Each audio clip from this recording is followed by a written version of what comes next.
About a motorhome. This is a Sea Breeze. Here's a situation where the guy's air conditioning really isn't working to its power and the coolness that he feels it should. And in a way, he's right. What they do with motorhomes, really, it's a truck chassis. But what they do is they build this, okay, and the cooling system, this is actually the water hoses here. The hot water hoses for the heater. Down here in Florida, what we do a lot is we'll take the water hose nipple off here. This is the control valve. We'll take that off and we'll put almost like a wine cork. We'll put like a wine cork in there and we'll put this hose back on. Because what happens is the air conditioning is really like a little radiator inside. One of them's a cooling radiator. One of them is a heating radiator.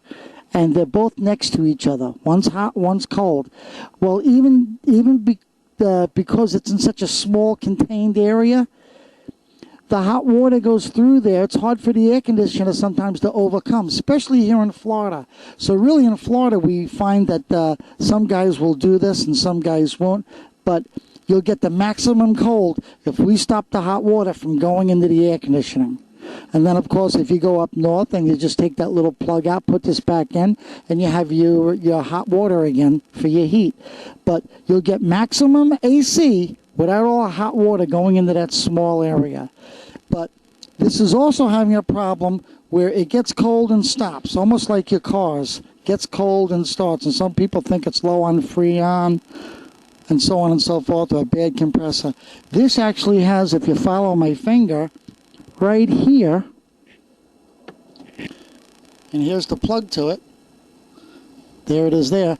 This has got a bad pressure switch where the pressure switch is not working on the demand and pressure signal that it really needs to.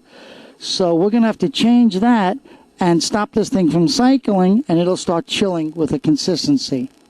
Also on this vehicle, in the rear air conditioner above his bed, sleeping at nighttime, his air conditioning was a little loud and a little bit of a vibration on his air conditioning, which is above the roof. That situation we found where this is nothing but a cooling fan. But this cooling fan, if you really look at it, it's bent. So even though it worked well, it caused a vibration. The newer fans are plastic. We put a new plastic fan on. Now he can go to bed and sleep and watch his movies and have a good night's sleep and no vibration. So this now is being trashed. Even though it looks real good, it's deceiving, but it is bent. So anyway, those are just little things I need to tell you about air conditioning.